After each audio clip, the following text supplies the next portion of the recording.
from Big Finish Productions. You may have wondered why I called you here today.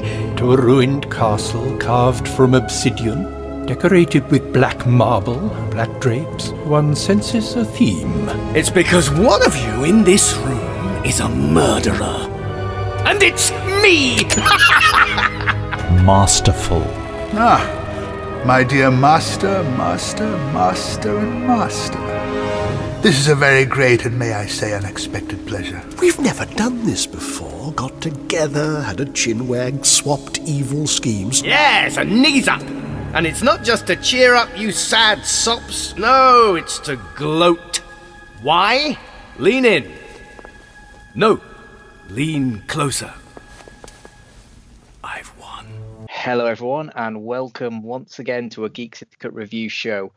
I'm back. My name is Ant/WedgeDoc if you follow me on Twitter and so on, and I'm here with Mr. Barry Nugent. Hello B. Hey everyone. Hey Ant, how you doing? Yeah. I'm alive in lockdown 3. Whatever we want to call it. Lockdown 3, the return. Lockdown, yeah. Can't even do electric boogaloo anymore. No, can't. Yeah. So we've one of the things I've actually been doing it over lockdown is catching up a little bit on Big Finish audios. I see my little segue there.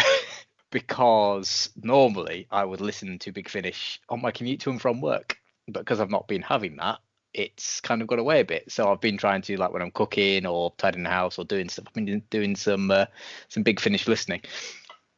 And one of the things we listen to, I know you've listened to too, which is why we're here, is their Master special box set called Masterful, which was released on the 2nd of January to coincide with the 50th anniversary of the debut of the Master in Terror of the Autons 50 years ago. I'll let people do the math. So 1971, 2nd of January, first episode aired of Terror of the Autons, which was also the first appearance of Joe Grant as a companion, which kind of explains Okay. in the box set.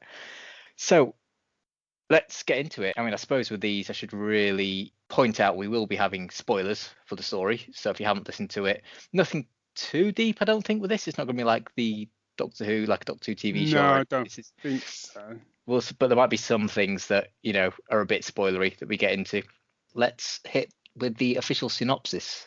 Shall I do the synopsis? Yeah, you do the synopsis because I've been talking for a while now. Okay. The Master's finally done it. He's won. He summons his other selves to a celebration of his ultimate victory, and they come from across time and dimensions. But he's forgotten to invite someone, and Missy's not happy. Has the Master really conquered the universe, or has something more awful been unleashed? Something that even the Masters cannot stop. Missy is determined to reveal the truth, because one fact about the Master existence never changes. No one can trust the Master, not even the Master. Dun, dun, dun. So yeah, I mean, basically, yeah, it's kind of like, it's a multi-master adventure, essentially, which Big Finish have done once before. So they had one called The Two Masters, which featured two of the Masters who were in this box set. But the thing I think I wanted to ask you first was how aware are you or were you of the various Masters that are in this box set? That's a great question to start with, because I think that comes to the crux of, some of the things we'll probably talk about. So obviously I'm aware of the obvious ones. It's the TV incarnations I'm aware of. Do you know what I mean? So like Missy, the John Sim Master, the Derek Jacobi Master, albeit we only saw him for like a few minutes. Yeah. The Eric Roberts one, because that was from the Paul McGann one, wasn't it? That's right, yeah. The 2 movie. The two, the sort of the Master that the sort of very first Master. Well, first Master in terms of TV appearances, and the one that I was most familiar with. Is it Anthony? Is it Anthony Henley? Yeah. Henley, yeah. That was one. He was the one I was kind of more familiar with, I would say. And then on the audio side, I can't remember the guy's name, but I seen him. He's popped up in a Paul McGann one. He's the bald-headed dude. Yeah. That's the only way I could say. Cool. Well, I'm just going to bring up the cast because I can never remember all the cast's name. But yeah, so essentially we've got from the TV, we've got Jeffrey Beavers, who's like the decrepit one. He was from the Deadly Yes. Assassin and stuff. Yes, I remember. Is Then- that Is that from Tom Baker? It is, yeah. So Yeah. sort of like after Roger Delgado, after he Yes. had passed away, they didn't do any Master stuff for a while. Then they brought in this kind of like almost like a mummy version, who then took over the Anthony Ainley body. Yeah. So it's Jeffrey Beavers, who's also been in a lot of Big Finish audios. We've then got John Culshaw doing Anthony Ainley's voice, because of course he passed away as well. Then we've got Alex Mcqueen, who plays the I'm going to call him the Big Finish Master, because he's one that they introduced sort of in a unit box set with Sylvester McCoy, but he's been in a few other ones, like you say, with Paul McGann. He was in some of the Dark Eyes, I think, and things like that. Then we've got the Paul McGann Master, so Eric Roberts. So Derek Jacobi is the War Master, who, if you haven't listened to any of the War Master box sets, you need to get on those at some point. I worth would listening say, to. yeah. They're phenomenal. And then, as you say, John Sims, Missy, and the two other ones that I knew you wouldn't be as aware of is there's the young Master, who basically he's like the pre-leaving Gallifrey Master. I kind of assumed he's supposed to be the one, in the David Tennant run where you first meet the John Sim Master. Yeah. And he's telling the story about how when they see, is it the time vortex? Yeah, look into the vortex for the first time, don't we? And you see like a young master, and he sort of says, some say that's where it all began, where he sort of went mad or something when he saw into the time vortex. Is it that Is it? Yeah, essentially, it's kind of like it's after the child, but before leaving Gallifrey, sort of thing. So it's sort of like the Academy Master, shall we say? Yeah. And then we've got Mark Gatiss in. Yeah, see, and I didn't realise that was Mark. It was Mark Gatiss. Yeah. Okay. So back in, I want to say 2003, not long after Big Finish had started doing things, they did this Unbound series where they had almost like Doctor Who What If. So you had like What If and then different Doctor Who stories. And one of them starred David Warner as the Doctor, had Nicholas Courtney in as a Brigadier, and then Mark Gatiss was the Master. It was kind of like an alternative third Doctor sort of thing. Okay. And they've started doing with Bernice Summerfield's line, they've brought in the David Warner Doctor again, and it was set in his universe for a bit, but Benny Summerfield went over to his universe and he's now come back to ours, and this Master has come back with him effectively. Oh, okay. Because the reason I asked that is because I was listening to it and there were a couple of times when I was getting confused over which Master was which.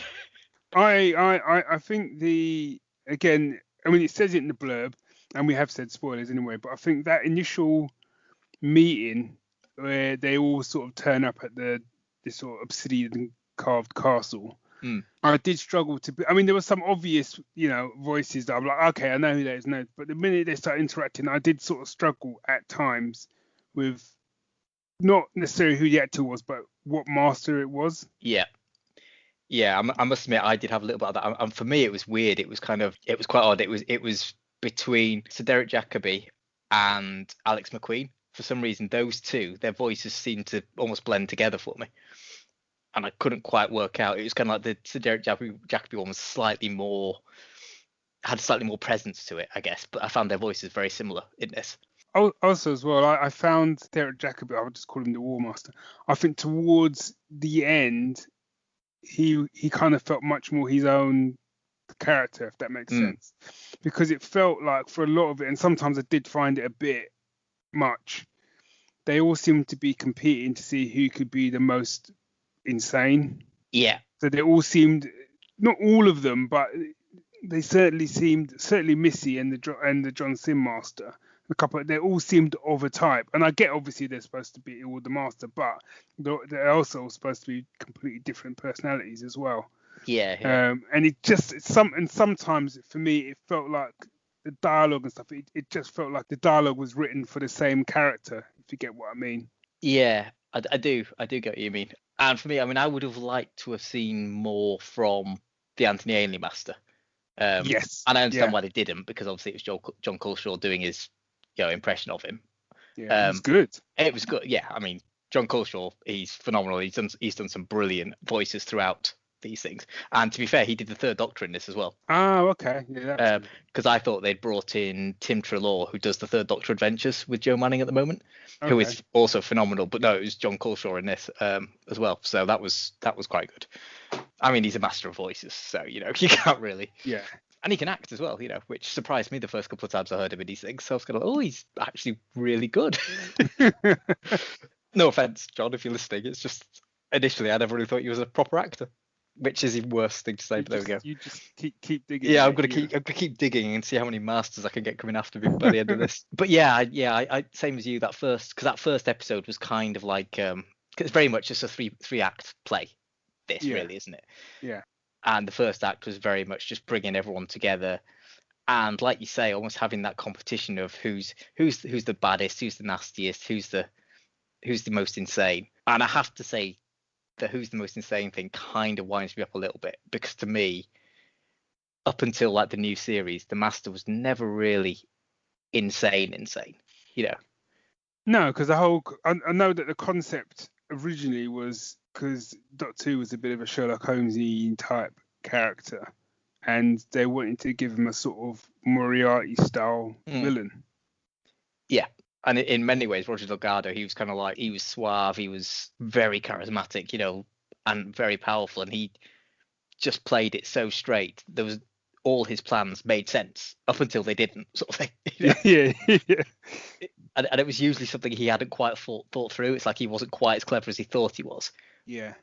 But then the Doctor's like that as well, especially the John Pertwee Doctor, because he was very much that avuncular, patriarchal sort of, I'm right and you're wrong. Now, dear, go and make me a cup of tea kind of thing. Yeah.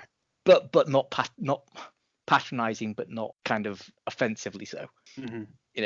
And Roger Delgado was a great foil to him. And then they kind of started when Anthony Ain came in. There was a little bit of insanity coming in, but to me it was always more he was just enjoying being bad than being insane. Yeah, I'd go with that. And then obviously, the Eric Roberts Master in the movie, it's a little bit camp in places, but again, he's just like, he just wants to get his body back, essentially, Yeah. But then as soon as the new series kicks in, you get this, how insane can we make the Master? And I must admit, the times I like Missy the most is when she's generally straight, but then flips, if you know what I mean. Yes. Yeah. And in this, she kind of came in flipped and almost stayed flipped throughout. Yeah. So it was quite interesting, that first part. I mean, I enjoyed it, don't get me wrong, and I think for me it was obviously a lot, what's the word, not easier to enjoy, but easier to listen to, perhaps, because I had more familiarity with the characters. And that, I think, is possibly this box set's biggest flaw, is that if you are someone who just likes Missy or John Sims Master, for example, but you wanted to know more about the Master, this is not the place to get that information. Yeah. And in many ways it shouldn't be, it's a celebration. Yeah. But it's like, I would argue the 3 Doctors, the 5 Doctors, Day of the Doctor, I would argue you can watch those without really knowing too much about Doctor Who. Yeah. Whereas this, I feel like you have to know those Masters a little bit more. If nothing else, to know who's talking. Yeah. What Master you're dealing with. And I mean, I don't know. I mean, as you said, it is a celebration of the Master, so I understand why you had them all in there. But I think you kind of said something that would have been probably more intriguing to me, like something like the 3 Masters or the 5 Masters. Do you know what I mean? Where there's less of them, so you can focus more on them. Because I felt that certainly as the story went on. I mean, overall, I enjoyed it. I think that's what I want to say. So I did enjoy it, but I felt that overall, when I started to really get invested in a particular Master team up, because I quite liked the fact that they did sort of split them off. I think that worked better. Yes. But even when they did that, it felt there was too many appearances for me, because it felt like just as I was starting to really get into one, get really invested in that particular storyline, it was like boom, it jumped. And I really liked, even though I kind of saw where it was heading, I really liked the storyline with I'll call him the Crispy Master. Yeah. The Crispy Master and the McGann Master. Yeah. Yeah. Or the movie Master, I suppose you could call it. And that actually, and I think in many ways that was probably the best pairing. Yeah, I'd agree with that. It was certainly the most interesting story of the lot. And I think the way, because Crispy Master almost had a kind of regal quality to him, and whereas the McGann Master kind of just not McGann. Yeah, it was, yeah, McGann Yeah. Master. He just had a kind of oiliness to him, you know, Yeah, just weaselly. an oily smarm. Yeah, yeah, and But you could see like when he was really turning on the charm, actually you could see why people would fall for it. yeah, And it was an interesting take on the Master, that as well. Mm. It's like the other pairings were like having the John Sim Master and the Derek Jacobi Master together was quite nice. And that was almost like almost became a bit of a buddy cop movie sort of. yeah. I think that got better as it went on, because I think I started to see more of the Derek Jacobi Master that I wanted to see. That kind of real like old school villainy, where he's almost just kind of embarrassed by who he's going to turn into. Yeah, it was quite interesting, because did you listen to the behind the scenes disc? So it's always worth a listen, because actually I found listening to that quite like watching the documentary of Batman versus Superman, in that a lot of the intent of what they were trying to get over, I found came over more through them talking on the box set and hearing James Goss, who wrote it, hearing what he was trying to get over with the various different pairings and different stories and stuff. And it was kind of like what they were saying was, it was kind of like, with Derek Jacobi, you basically had the Master who won. He was the one who got through the war and did what needed to be done. He was a very competent Master, Yeah. And did missions for the Time Lords and succeeded at them. And then he turned into basically an insane kind of, I don't know, I can't remember how they worded it, but they worded it quite well. So it was kind of like they were saying, like the John Sim Master, he'd come off the back of being the most competent Master almost. Yeah. And then also he was then sandwiched between Missy, who is also actually pretty successful as a villain, sort of thing. Like, her plans almost work, sort of thing. Yeah. So it was quite interesting seeing that, he's kind of like trapped, he's sandwiched between two very, very competent Masters, only two people who are good at being bad. And he was kind of like this kind of like insane jam in the middle almost. And what I would have liked to have seen more was if they'd more played on how he came over in Peter Capaldi's final series, in those final episodes with Missy. Yeah. Because I actually really like John Sim in those, because he kind of lost a lot of that, Russell T Davies sort of insanity. And actually, I thought I would have liked to have seen more of him at that point. Well, I think that was the thing that I sort of struggled with, because I'm guessing this is of its own, its own timeline in many ways, because I felt that my last experience of the Sim Master and Missy, like you say, was at the end of Peter Capaldi's run, where that John Sim Master was finally the Master I wanted to see John Sim be. Right back to when they first announced him as the Master, I was so happy, because I was like, he's the guy from Life on Mars. I really like him as an actor, blah blah. And then it's almost like the first day on set said, yeah, just basically be the Joker. And I think it took, a couple of series, and then suddenly it was like, yeah, this is you've nailed it. And Missy had been through this full arc in that season, and effectively she'd become good. And it seems all of that has been completely forgotten. There's not even really a mention of it. No, so for me in this, because again there's some Missy box sets from Big Finish, so it's kind of and they're set I think at various points, but they're kind of like between seasons almost. So for me, I kind of felt like this was almost her on that journey of trying to be good. It's like in this she was, she basically had Joe Grant was there, and she paired herself up with Joe Grant to almost see what it's like to be the Doctor. And, ultimately her plan in this was to try and get the Masters to solve the problem. Yeah.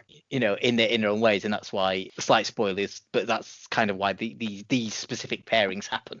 Yeah. But again, some of this I kind of got more from the behind the scenes, which is unusual for a Big Finish, because they usually don't say something that I've not picked up on, if you know what I mean. Yeah. But again, I mean, just the sheer scale of this box set was an incredible thing. And again, you can't, we'll probably do more sort of Big Finish and stuff like that. So I'll probably end up sounding like a broken record. But obviously, the sound design and the production values is sky high. It's fantastic. Yeah. I mean, again, hats off to the composer of the music, because this was So they had the whole title sequence essentially just for this box set, with its own intro music and everything. So Joe Kramer did the sound design. Yeah, Joe Kramer. So hats Did off the to Joe music, Kramer. yeah. He did the music here. Hats off to him, because it was It was a cracking. really nice theme tune, and it's kind of like, I almost wish it wasn't used for a one-off thing. Yeah. because I want to hear it again. But I found that with a lot of the Big Finish spin-offs, Yeah. the production values are amazing on these, and long may Big Finish continue, because they just go from strength to strength, and there's not often there is a story that I think they've missed a trick with. It's unfortunate in this case that I do think there's a couple of missteps with it, and I don't quite know why, because all the components were there. The cast was there, the characters are there. James Goss is a brilliant writer. I don't know. I think it was just a case of too many masters spoiling the broth. Yeah. Or too many masters spoiling the plot. Whoa. I mean, I did, and I won't spoil this, even though we've said this is a spoiler full episode. I really liked the reveal of what the big bad was, which wasn't what we thought it was. I really liked that, and I think in many ways the whole box set was set up for it. Yes. So when when it drops, you kind of think about it and you go, yeah, actually, yeah, that does make sense. And the first time I listened to it and it got to the end, I actually had to rewind it like 5 minutes. I was like, is that really the end? I had to sort of rewind it, and then I had to think about it, because I thought that seems a bit of a weird ending. But then I thought, oh no, that does make sense, because it's about changing the timeline. Yeah. So actually, no, that does make sense. So yeah, I quite like it, because it made you sort of think a little bit. It wasn't quite as straightforward as it should be, or as you think it's going to be. Put it that way. Yeah, and the thing, again, going back to what we were saying earlier, the fact of like, who the last masters standing are, should we say? Yeah. and who makes that hard decision. Yeah. It's again, because especially with the end, I don't want to spoil anything, but it just made sense to me, sort of thing. Yeah. And also, as I say, given this whole kind of like, Missy trying to, see what it's like to be the Doctor and see what it's like to solve something, just to see like the sheer not incompetence of her predecessors, as it were, but the fact that there's no way they could work together or with anyone to try and resolve this. There were plenty of ways for them to actually solve the problem. Yeah. Scattered throughout. It's just they missed all the clues. I mean, the whole box set could be summed up by saying, they literally were their own worst enemy. Yeah. Forget the Doctor. It's just like, yeah. And it made me. I think the best compliment I can give to it is it certainly made me want to, because I know like the War Master ones out there. I know Missy's out there, like box sets and stuff like that. It certainly made me want to go and check out those box sets now, because what I did come out of that is like, yeah, I really like the Master's an interesting character, he's an interesting villain, and I would have liked to have had the time to sort of, I guess, get a bit more of a character study on the Master, him or herself, whoever we're choosing. So in my mind, it's like I'd like to see something focused just on Missy to get an idea of her, or for him to focus on the Derek Jacobi and the War Master, and all that, because I think they're all gonna give me something slightly different. Whereas I felt with this one, it's like an all-you-can-eat buffet. When you go up the first time, you've got like all these dishes you can have. You try something from each dish, and then you sort of go, actually, out of those 6 dishes, I like 4 of those, or I like 2 of those, and I'm going to focus in on those 2. And I feel like that's what this is.